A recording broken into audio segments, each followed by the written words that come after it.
All right, so you're gearing up for a big design project. You've got this amazing idea, and you're just itching to get your hands dirty and start building, right? But hold on. What if I told you there's a secret weapon that could make your project not just good, but absolutely incredible? Today, we're going to crack open the key ideas from Chapter 10 and show you how to turn research from this thing you have to do into your project's greatest strength. I totally get it. The fun part, the part we all love, is the making. Bringing that idea in your head to life. It's so tempting to just skip the boring planning stuff and jump straight into the workshop or start coding. That pull to just get started, it's real. But here's the thing that every single experienced designer has learned, usually the hard way: just diving in headfirst without a map can lead you straight to a dead end. And then what? You have to backtrack, undo your work, and you end up wasting way more time than if you just planned in the first place. Think of it this way: good research isn't a speed bump, it's the launchpad that makes sure you're taking off in the right direction. So, how do we get this done? Here's our game plan. First, we'll talk about why this all matters in the first place. Then, we're going to build your research toolkit with all the key concepts you need to know. After that, we'll look at the different methods you can use to gather your info. Then, we'll figure out how to present what you found, and finally, we'll cover the super important rules of the road: doing your research ethically. Okay, first things first, let's get right to the heart of it. Why should you actually care about research? I promise you, it is so much more than just a box you have to tick off for your portfolio. It's all about discovery. Seriously, this is where the magic happens. When you actually dig in and investigate what people need, the problems they're really facing, and what's already out there, that's when you find it. That one little insight, that light bulb moment that nobody else has seen. And that is what's going to make your project stand out. It's how you go from just making another gadget to creating a genuine solution to a real problem. All right, time to gear up. To do research like a pro, you've got to speak the language. So let's break down a few of the must-know terms that are going to be the foundation for your whole investigation. First up, you've got primary versus secondary research. It's actually pretty simple. Primary research is you doing the legwork. You're out there conducting your own interviews, running your own surveys, collecting brand new data that didn't exist before. Secondary research is when you use information that someone else has already collected.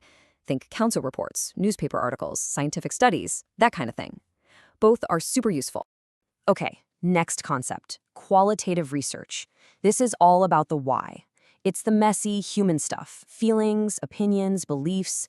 You get this kind of information from having deep conversations or asking open-ended questions. This is where you uncover the stories and emotions behind a problem, the stuff that numbers could never tell you. And on the flip side, you have quantitative research. If qualitative is the why, then quantitative is all about the how many. This is the world of numbers, stats, and things you can literally count and measure. This is how you find cold, hard proof that a problem is widespread or that one material is stronger than another. Let's use an example to make this crystal clear. Imagine you want to design a safer school crossing. A qualitative question would be something like, how can we solve the traffic problem? You'll get all sorts of interesting ideas and opinions, but a quantitative question would be, how many cars drive past here between 8 and 9 a.m.? That gives you a hard number. See the difference? To get the full picture, you really need both. Okay, so now we know about the different types of data we can collect. But how do we actually go out and get it? Let's talk about the specific tools and methods you can use to start your investigation.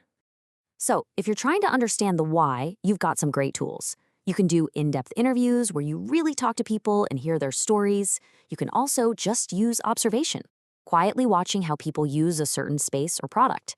And of course, there are open-ended questionnaires where you're not just asking for a yes or no, but for people's detailed thoughts. And for the how many, the hard data, you've got a different set of tools. Surveys with multiple choice questions are perfect for this. You can run controlled experiments, like testing which material can hold the most weight. You can also dive into existing data from places like the Bureau of Statistics. And hey, even counting likes or views on social media is a form of quantitative research. So what does all this look like in a real project?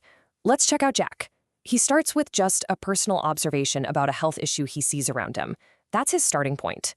Then he checks out some official stats online to see if the data backs him up. That's his secondary research. Now he's ready for his own primary research. He plans qualitative interviews to really understand why students feel the way they do, and a quantitative survey to get hard numbers on what activities they prefer. See how he's layering them all together? It's brilliant. Okay, you did it. You've done all the hard work, and now you have this big pile of data. So now what? You can't just drop a spreadsheet in your portfolio and call it a day. The really important part is to analyze all that information and present it in a way that tells a clear and powerful story. For example, let's say you did a survey on what people pack in an overnight bag. Your raw data probably looks something like this. Just a big table full of check marks. I mean, yeah, the information is there, but what does it actually mean? It's really hard to see what's most important just by looking at this. But check out what happens when we take that same data and turn it into a simple chart. Bam! Instantly, you can see the story. You get a clear picture of what the absolute must-haves are. This is what you're aiming for, turning messy data into a clear insight that makes everyone go, "Oh, I get it now." We're in the home stretch, but we have to cover one last thing, and it's a big one. It's actually non-negotiable. It doesn't matter how amazing your project is if you didn't conduct your research with honesty and integrity. These are basically the golden rules. You have to be honest with your data, even if you don't like what it's telling you.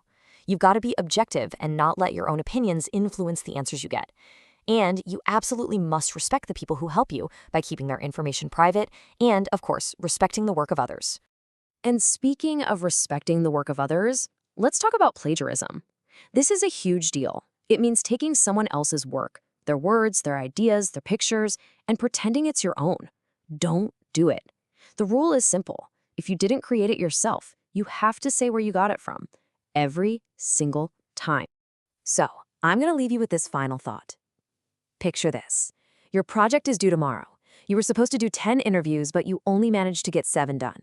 It would be so easy to just invent the last 3. No one would ever know, right? In that moment, when you're tired and stressed, what do you do? The answer to that question tells you everything you need to know about your integrity as a designer. Something to think about.